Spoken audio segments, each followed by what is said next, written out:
It's the announcement the political world has been waiting for. Utah Senator Orrin Hatch is calling it a career.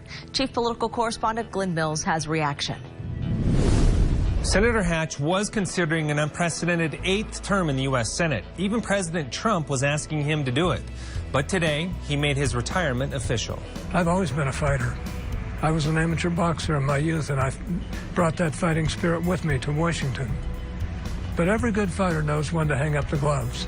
It was one of the biggest questions of 2017. Would Senator Orrin Hatch run for another term or retire?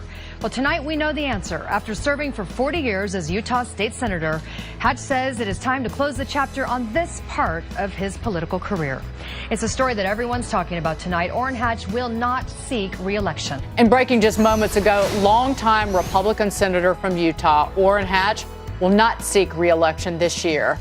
In a newly released goodbye video, Senator Hatch noted that 2018 is the time to hang up the gloves and retire after 40 years on the Senate floor. Hatch leaves behind a legacy of great legislative success, including passing the Americans with Disabilities Act, the Religious Freedom Restoration Act, and most recently, contributing mightily to this historic tax reform bill. When we talked about those Republicans were not going to get it done, Senator Hatch played a big part in pushing that tax reform through. And many people, most Americans, will feel that. Hatch has served in Congress for 40 years and was influential in the passing of the Americans with Disabilities Act, as well as the Children's Health Insurance Program, or CHIP. You've heard a lot about that one in recent weeks. If you've worked in politics for a long time, you get a little sentimental about these things. I met Orrin Hatch in 1990 at the first political event I ever attended in my political career in Charlotte, North Carolina.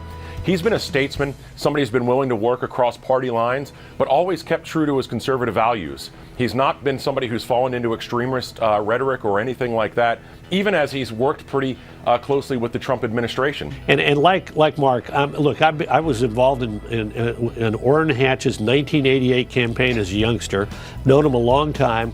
He's a wonderful human being. I'm glad he's going out on a high. He has passed this major tax reform legislation. He's got a lot of other accomplishments under his belt.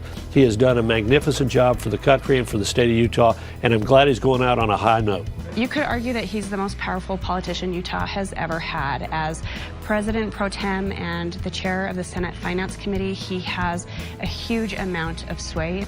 We have an incredibly powerful individual who helps us punch above our weight class. Bob, as you can imagine, everyone saying nice things this afternoon. The governor, Senator Lee, Utah's congressional representatives, just about every political leader in the state is reacting to Senator Hatch's retirement, all praising his long history of service. He has passed more than 750 bills, according to his staff.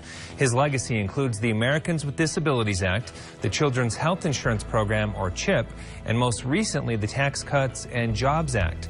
For the senator, there is one that stands above the others.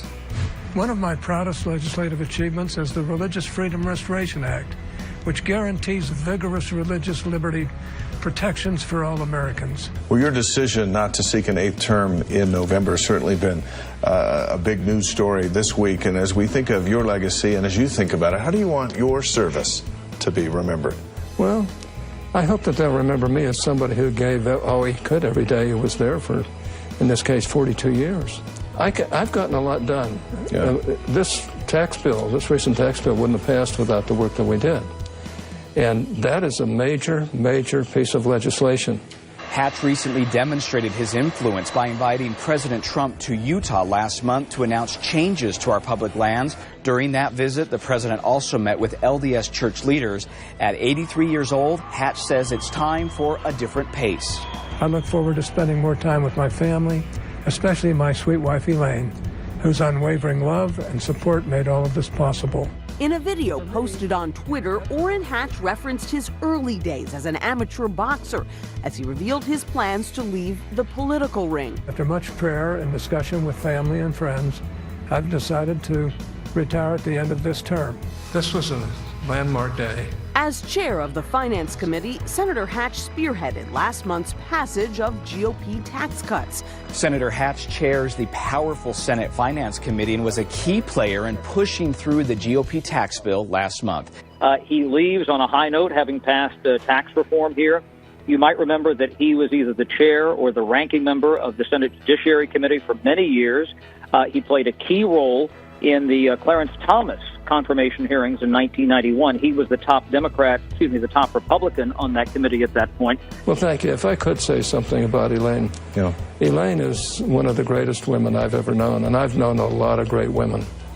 She's just a good, solid human person, a wonderful mother, wonderful grandmother, wonderful great-grandmother, and I'm very, very proud of her, and she stood behind me this whole way, got very little acclaim or credit for it, but she deserves an awful lot of credit for a lot of the things, if not all the things that we did during those years. So thanks for giving me this little extra time to pay tribute to a wonderful woman who has really raised our 6 children, 42 grandchildren, and I think just about as many great-grandchildren, and taught me a lot, too. It's important to mention. Thank you.